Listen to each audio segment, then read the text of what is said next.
வணக்கம் and welcome to ஜெரிஷாஸ் kitchen. இன்றைக்கி இந்த வீடியோவில் தீபாவளி ஸ்பெஷல் ரெசிபியாக ரிபன் பக்கோடா எப்படி செய்யறதுன்னு பார்க்க போகிறோம். வீடியோக்குள்ளே போகிறதுக்கு முன்னாடி நீங்கள் நம்ம சேனலை ஃபஸ்ட் டைம் பார்க்குறீங்கன்னா மறக்காமல் சப்ஸ்கிரைப் பண்ணுறது, கூடவே இந்த பெல் ஐக்கானையும் கிளிக் பண்ணுங்கள். இப்போ நம்ம ப்ரிப்ரேஷன் பார்க்கலாம். நான் ரிபன் பக்கோடா செய்கிறதுக்கு 2 கப் அளவு பச்சரிசி மாவு எடுத்திருக்கேன். இந்த மாவு பார்த்திங்கன்னா கடையில் வாங்கின மாவு தாங்க. நீங்கள் இடியப்ப மாவு இருந்துச்சுன்னா அதை கூட நீங்கள் யூஸ் பண்ணலாம். இது கூட 1 கப் அளவுக்கு கடலை மாவு சேர்த்துக்கிறேன். கூட 1/2 டீஸ்பூன் மிளகாய் பவுடர், 1/4 டீஸ்பூன் மஞ்சள்தூள், 1/4 டீஸ்பூன் பெருங்காய பவுடர், உப்பு சுவைக்கேற்ப. இது எல்லாத்தையும் சேர்த்து நல்லா கலந்து விட்டுக்கலாம்.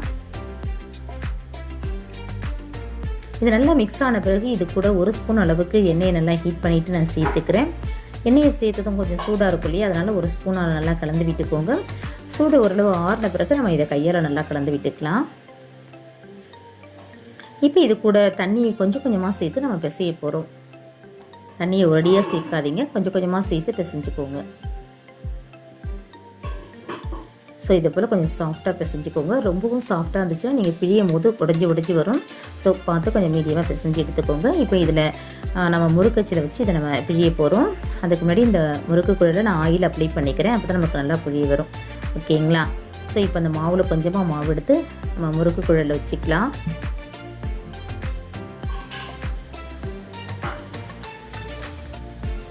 நான் ஏற்கனவே ஆயிலை ஹீட் பண்ணி வச்சுருக்கேன். ஆயில் நல்லா ஹீட் ஆன பிறகு இதை பிழிஞ்சு விடுங்க. அப்போ தான் நமக்கு நல்லா கிறிஸ்பியாக வரும். ஸோ ஆயில் நல்லா ஹீட் ஆகிடுச்சிங்க. இது மாதிரி நீங்கள் பிழியும் போது பார்த்திங்கன்னா அந்த மாதிரி நல்லா நுரையாக வரணும். அப்போ தான் ஆயில் நமக்கு நல்லா ஹீட்டாக இருக்குன்னு அர்த்தம். ஸோ நல்லா பிழிஞ்சு விட்டுக்கோங்க. பிழிஞ்சு இதை ஒன்றும் டிஸ்டர்ப் பண்ண வேணாம். இது தானே நல்லா மாவு வெந்துடுச்சுன்னா மேலே எழும்பி வரும். ஸோ பாருங்கள், நல்லா வெந்துடுச்சு.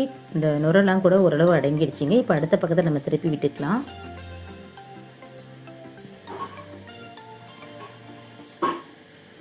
அடுத்த பக்கமும் திருப்பி விட்டு இது வெந்து நல்லா வரணும். ஓகேங்களா? அந்த பபுள்ஸ்லாம் நல்லா அடங்கின பிறகு தான் இதை நம்ம எடுக்க போகிறோம். ஸோ இப்போ பாருங்கள், இந்த பபுள்ஸ்லாம் நல்லாவே அடங்கி வந்துடுச்சு. இப்போ இதை நம்ம வேறு பாத்திரத்துக்கு மாற்றிக்கலாம். ஸோ எண்ணெய்லாம் நல்லா வடிஞ்ச பிறகு இதை பாத்திரத்துக்கு மாற்றிக்கோங்க. இப்போ நான் அடுத்த பேட்சும் செஞ்சு எடுத்துடுறேன்.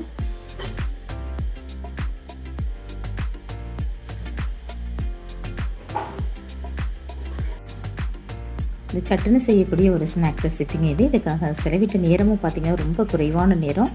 இன்க்ரீடியன்ஸும் பார்த்திங்கன்னா நம்ம வீட்டில் உள்ள இன்க்ரீடியன்ஸ் தான். ரொம்ப சீக்கிரம் செய்யக்கூடிய ஒரு ஸ்நாக் ரெசிபிங்க. இந்த தீபாவளிக்கு நீங்கள் ஈஸியாக செய்யக்கூடிய ஒரு ஸ்நாக் ரெசிபிங்க இது. கண்டிப்பாக ட்ரை பண்ணி பாருங்கள். ஸோ இப்போ இதை நான் அடுத்த பக்கத்தையும் வேக வச்சு எடுத்துட்டேங்க. பார்த்திங்கன்னா நல்லா பபுள்ஸ்லாம் அடங்கிடுச்சு. இப்போ இதையும் நம்ம வேறு பாத்திரத்துக்கு மாற்றி எடுத்துடலாம். மீதி இருக்கக்கூடிய எல்லா மாவையும் நான் பிழிஞ்சு எடுத்துட்டேங்க. ரொம்பவே சாஃப்டாக இருந்துச்சு. டேஸ்ட்டு கூட ரொம்பவே நல்லா இருந்துச்சுங்க. பாருங்கள், உங்களுக்கு பார்க்கும் போதே தெரியும் ரொம்ப கிறிஸ்பியாக இருந்துச்சு. ஸோ அதை நான் உடச்சி காட்டும் போதே உங்களுக்கு தெரியும். கண்டிப்பாக ட்ரை பண்ணி பாருங்கள். இந்த ரெசிபியை நீங்களும் ட்ரை பண்ணிவிட்டு உங்களுடைய மேலான கருத்துக்களை மறக்காமல் கமெண்ட்ஸில் சொல்லுங்கள். இந்த வீடியோ உங்களுக்கு பிடிச்சிச்சுன்னா லைக் பண்ணுங்கள், ஷேர் பண்ணுங்கள். மறக்காமல் நம்ம சேனலை சப்ஸ்கிரைப் பண்ணுங்கள். கூடவே இந்த பெல் ஐக்கானையும் கிளிக் பண்ணுங்கள். மீண்டும் வேறு ஒரு நல்ல ரெசிபியோடு நான் உங்களை சந்திக்கிறேன். தேங்க்ஸ் ஃபார் வாட்சிங். Take care. பாய்.